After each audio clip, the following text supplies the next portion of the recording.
আসি পরের খবরে। খাদে পড়ে গেল যাত্রীবাহী বাস, ৪৭ জন যাত্রীর মৃত্যু, আহত ১১। উত্তরাখণ্ডের পাওরের ঘটনা, মৃতদের পরিবারকে ২ লক্ষ টাকা ক্ষতিপূরণ ঘোষণা উত্তরাখণ্ডের মুখ্যমন্ত্রীর। ম্যাজিস্ট্রেট পর্যায়ে তদন্তের নির্দেশ। बमनी शहर से सुबह 6:30 बजे चलने वाली बस गुईल पुल के पास दुर्घटनाग्रस्त हो गई। बताया जा रहा है कि ये बस बमनी शहर से रामनगर आती है, जिसने 1 बजे करीब रामनगर पहुंचना था। इस बस में कई लोग ऐसे सवार थे जो आसपास के गाँव के थे, जिन्हें सर्विस के लिए धुमाकोट आना होता है। चूँकि आज संडे है तो ऐसे लोगों की संख्या कम थी, लेकिन गर्मियों की छुट्टियों के बाद महानगरों की ओर जाने वाले लोगों की संख्या इस बस में ज़्यादा थी।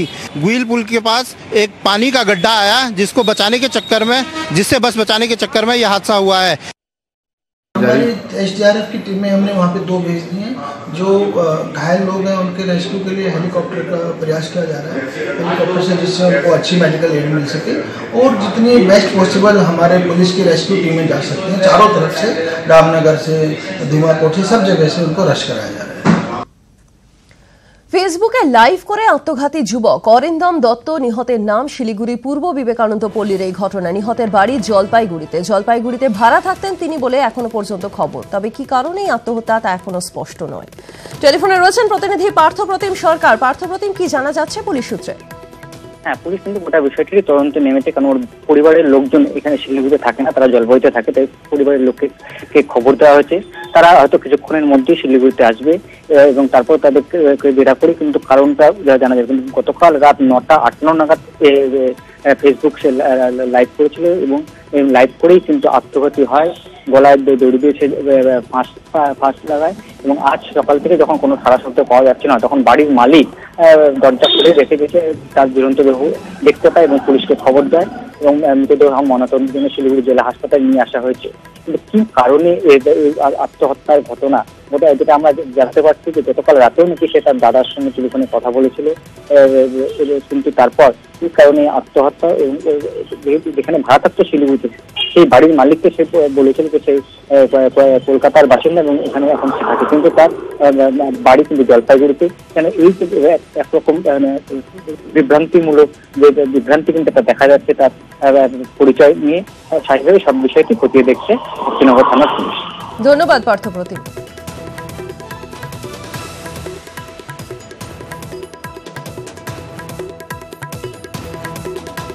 ফুলবাগানে কাল থেকে মেট্রোর কাজ শুরুর সম্ভাবনা। ঠিকাদার সংস্থা, রেল ও পুলিশের মধ্যে বৈঠকে কাজ শুরু নিয়ে একাধিক সিদ্ধান্ত। কাল থেকে প্রকল্পের 24 ঘন্টা পুলিশ ক্যাম্প, প্রকল্প অফিসেও থাকবে নিরাপত্তারক্ষীরা। 9 জুলাইয়ের মধ্যে ফুলবাগানের রাস্তা খোলা হবে, না হলে ঠিকাদার সংস্থাকে জরিমানা। এই শর্তেই মেট্রোর কাজ শুরু করে সংস্থাটি। কিন্তু সিন্ডিকেট দৌড়াতে ব্যাহত হয় এই কাজ। 9 জুলাইয়ের মধ্যে কাজ শেষ নিয়ে সংশয় তৈরি হয়েছে, জরিমানার অঙ্ক না নেওয়ার অনুরোধ সংস্থা। ফুলবাগানে কাল থেকে মেট্রোর কাজ শুরু হওয়ার সম্ভাবনা। ঠিকাদার সংস্থা, রেল ও পুলিশের মধ্যে বৈঠক। এই বৈঠকে কাজ নিয়ে একাধিক সিদ্ধান্ত নেওয়া হয়েছে। কাল থেকে প্রকল্পে 24 ঘন্টা পুলিশ ক্যাম্প থাকবে।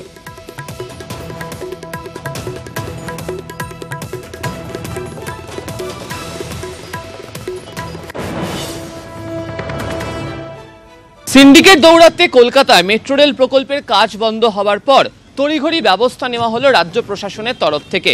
ঠিকাদারি সংস্থা, একই সঙ্গে প্রকল্প নির্মাণের দায়িত্বে থাকা কেএমআরসিএল এবং স্থানীয় পুলিশের মধ্যে যে বৈঠক হয়, সেই বৈঠক অনুযায়ী সিদ্ধান্ত হয়েছে আগামী দিনেই প্রকল্প এলাকায় কাজ চালানোর জন্য 24 ঘন্টা পুলিশি প্রহরার ব্যবস্থা থাকবে।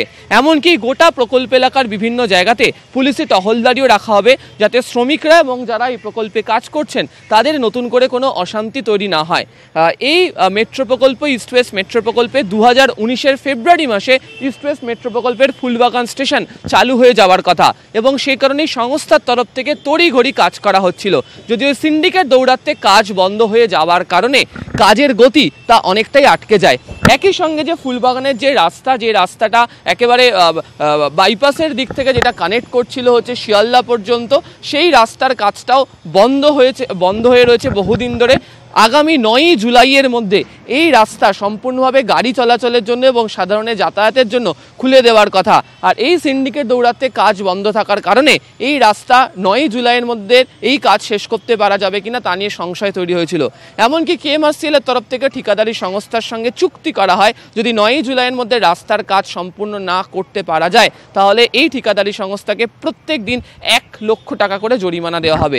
যদিও এই সমস্যার পরে সিদ্ধান্ত নেওয়া হয়েছে যে জরিমানার টাকা নেওয়া হবে না এবং দ্রুত রাজ্য প্রশাসনের সহযোগিতায় যাতে এই প্রকল্পের কাজ শেষ করতে পারা যায় সেই বিষয়েও পুলিশের তরফ থেকে যাবতীয় সাহায্য করা হবে। ক্যামেরা কুণাল চৌধুরীর সঙ্গে আবির ঘোষাল, নিউজ 18 বাংলা, কলকাতা। এই মুহূর্তে টেলিফোনে রয়েছেন কেএমআরসিএল এর জিএম অ্যাডমিন কে নন্দী। মিস্টার নন্দী, আপনার কাছে জানবো এই ত্রিপাক্ষিক বৈঠকে কি সিদ্ধান্ত হলো? ত্রিপাক্ষিক বৈঠকে আমাদের সিদ্ধান্ত হয়েছে এবং এটা একটা ছোট একটা সমস্যা হয়েছিল।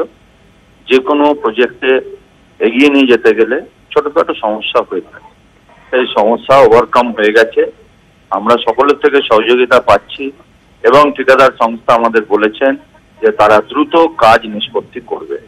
সুতরাং আমরা সকলের সাহায্য প্রার্থী, যাতে আমাদের কাজে কোনো রকম বাধাবিঘ্ন না আসে সেইভাবেই আমরা এগোচ্ছি এবং আমরা রাজ্য সরকার বলুন, পুলিশ প্রশাসন বলুন, সকলের থেকে আমরা সমান সহযোগিতা পাচ্ছি, এইটাই বলতে পারি।